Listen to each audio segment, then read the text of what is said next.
like to say that although, like Tom, I was playing for a few last year, I didn't mean to be ridiculing Molinism, and I don't think I was gratuitously vilifying any position in stating that the view seems to me to be absurd and incoherent. I'm simply saying what seems to be the truth. I don't see why that should be more offensive than saying my argument is guilty of equivocation.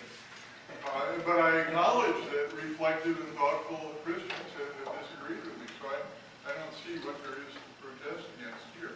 I don't accept Tom's assertion that I bear a burden of proof that he doesn't. I think, to me, we stand on even ground here. And if he wants to claim the higher ground on the basis of tradition, that isn't philosophical in the first place, and I just don't acknowledge it. So I think we stand even. And I don't, although I don't, from sad experience, I don't expect my argument to convince him, but I think it may be convincing to some other people, and it's not guilty of equivocation.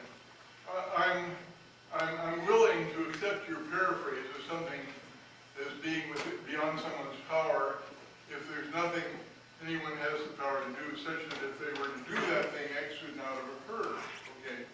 And I certainly agree that it follows from your assumption concerning omniscience that if Cuthbert were to refuse to buy the iguana, God would have believed that he would refuse.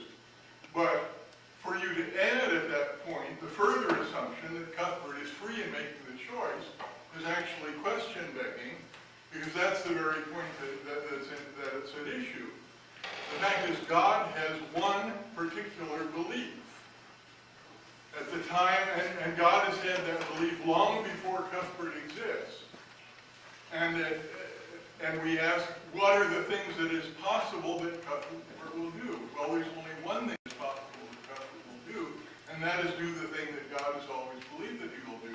God's past beliefs are not revisable now on the basis of what Cuthbert chooses. So I stand by the argument that Tom, I know you'll never see it. Well, let me say a few things, first of all. I do think that it is important in this debate for us all to try to keep the rhetoric at a certain level.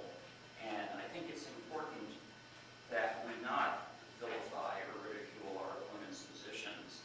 I do think it's inappropriate to be saying what nonsense with regard to Perhaps, okay, maybe that was... to say that these are utterly appalling when you know that. Well, that's the way I honestly feel about it. I'm sorry, but I do. Now, of course, you can say that the views as I construe them do not follow your view, and I accept that you make that point, and that we could discuss. But I mean, I'm just telling you, I think the remark about nonsense perhaps was accepted.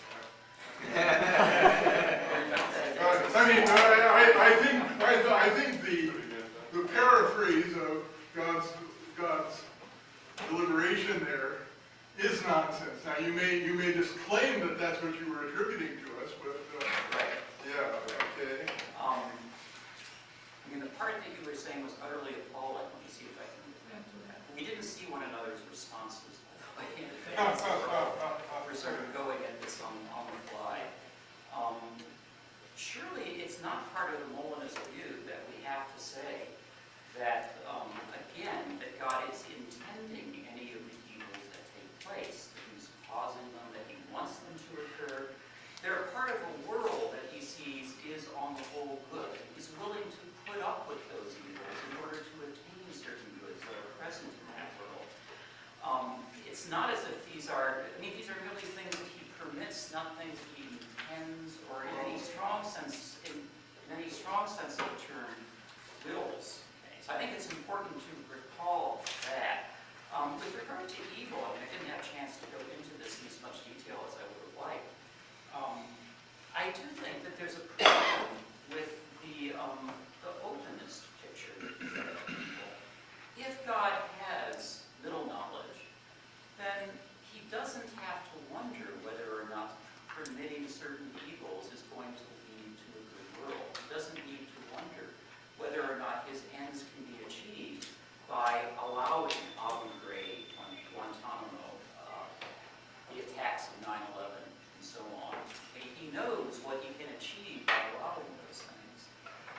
Ed Wieringa years ago made the point, this simply isn't the case on the openest view.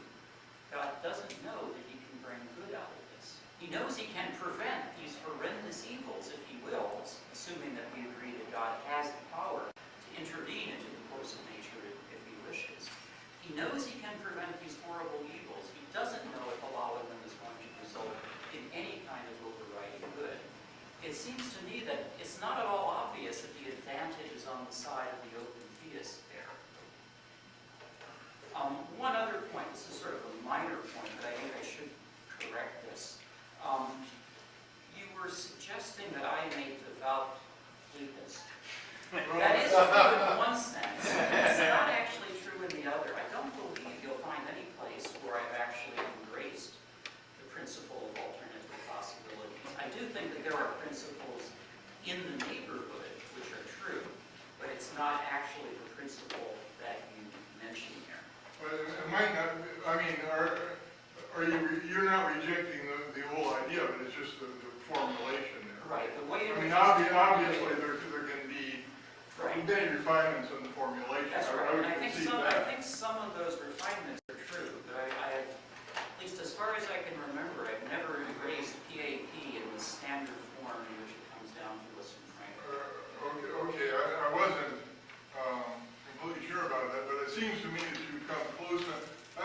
I thought that you had come close enough to endorsing it that it would justify the inferences that I draw, but I don't know for sure if that's the case. You know. One other little point here, George, with regard to your argument.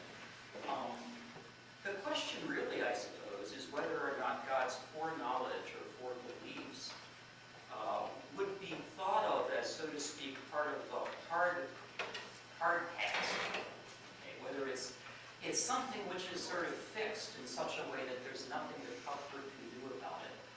Clearly, I think anyone who believes that God has foreknowledge of free human actions is going to say God's foreknowledge isn't part of the hard, fixed, settled task. That there are things Cuthbert can do which is such that if he were to do them, God never would have believed the things that he actually does.